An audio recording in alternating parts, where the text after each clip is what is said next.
വേഗം വരുന്നവനായ യേശുക്രിസ്തുവിന്റെ നാമത്തിൽ ദൈനംദിന അപ്പം എന്ന അനുദിന വചനചിന്തയിലേക്ക് ഏവർക്കും സ്വാഗതം. ഇന്ന് എന്നെ കൂടാതെ എന്ന വിഷയത്തെ ആസ്പദമാക്കി ചില കാര്യങ്ങളെ നമുക്ക് ചിന്തിക്കാം. അതിനാധാരമായ ഒരു വാക്യം വായിക്കാം. യോഹന്നാൻ 15 അധ്യായം 5 വാക്യം. ഞാൻ മുന്തിരിവള്ളിയും നിങ്ങൾ കൊമ്പുകളുമാകുന്നു. ഒരുത്തൻ എന്നിലും ഞാൻ അവനിലും വസിക്കുന്നു എങ്കിൽ അവൻ വളരെ ഫലം കായ്ക്കും. എന്നെ പിരിഞ്ഞ് നിങ്ങൾക്കൊന്നും ചെയ്യുവാൻ കഴിയുകയില്ല.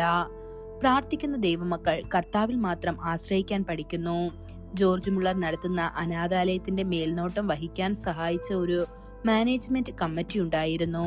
ഫണ്ടുകളും വിഭവങ്ങളും സ്വാധീനമുള്ള ബന്ധങ്ങളും ആവശ്യമാണെന്ന് കമ്മിറ്റി അംഗങ്ങൾക്ക് തോന്നി. പണം സ്വരൂപിക്കാനും സമ്പന്നരായ ആളുകളെ കണ്ടുമുട്ടാനും അവർ നിരവധി ശ്രമങ്ങൾ നടത്തി. പക്ഷേ ആരും സഹായിക്കാൻ തയ്യാറായില്ല. അവർ നിരാശരായി തിരിച്ചെത്തിയപ്പോൾ ജോർജ് മുള്ളർ അവരോട് പറഞ്ഞു, നമ്മൾ കർത്താവിൽ മാത്രം ആശ്രയിക്കണം, നാം പ്രാർത്ഥനയിൽ ഉറച്ചു നിൽക്കണം. തുടർന്ന് അദ്ദേഹം കമ്മിറ്റിയിൽ ചേരുകയും അവരോടൊപ്പം പ്രാർത്ഥിക്കാൻ തുടങ്ങുകയും ചെയ്തു. അവർ പ്രാർത്ഥിക്കുമ്പോൾ കർത്താവ് സ്വർഗത്തിന്റെ ജാലകങ്ങൾ തുറന്നു. അപ്രതീക്ഷിത സ്ഥലങ്ങളിൽ നിന്ന് സഹായവും കരുതലും ഒഴുകാൻ തുടങ്ങി. ജീവിതത്തിന്റെ തുടക്കത്തിൽ തന്നെ ഈ സത്യം നാം പഠിച്ചാൽ നമുക്ക് നിരവധി നിരാശകൾ ഒഴിവാക്കാനാകും. പ്രപഞ്ചത്തിന്റെ സൃഷ്ടാവായ കർത്താവിന്റെ മുൻപാകെ നിൽക്കുന്ന ഒരാൾക്ക് നിസ്സാരരായ മനുഷ്യരുടെ മുൻപിൽ കൈകെട്ടി നിൽക്കേണ്ട ആവശ്യമില്ല. യാക്കോബിന്റെ ജീവിതം ഒരു നിമിഷം പരിഗണിച്ചു നോക്കുക. ചെറുപ്പത്തിൽ അവൻ സ്വന്തം ജ്ഞാനത്തെ ആശ്രയിച്ചിരുന്നു. അവൻ തന്റെ സഹോദരനെ വഞ്ചിക്കുകയും കൗശലപൂർവ്വം ജന്മാവകാശം കൈക്കലാക്കുകയും ചെയ്തു.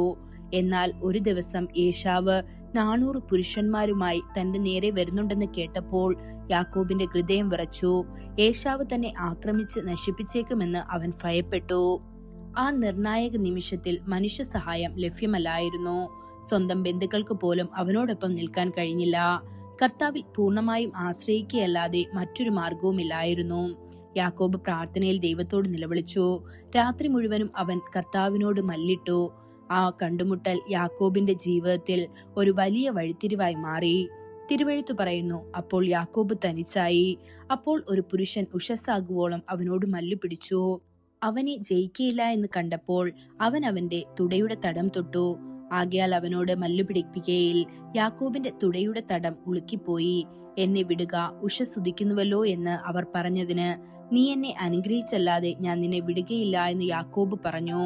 ഇത് ഉൽപ്പത്തി പുസ്തകം 32 അധ്യായം 24 മുതൽ 26 വരെയുള്ള വാക്യങ്ങൾ കാണാൻ സാധിക്കുന്നു.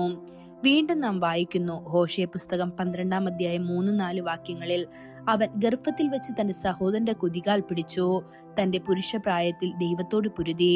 അതെ, അവൻ ദൂതനോട് പൊരുതി ജയിച്ചു. അവൻ കരഞ്ഞ് അവനോട് കൃപ തേടി. അവൻ ബെഥേലിൽ അവനെ കണ്ടെത്തി. അവിടെ അവൻ നമ്മോട് സംസാരിച്ചു.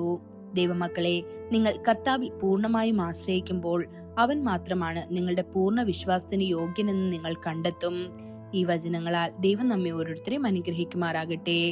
കൂടുതൽ ധ്യാനത്തിനുള്ള വാക്യം യെശയ്യാവ് 56 അധ്യായം 7 വാക്യം.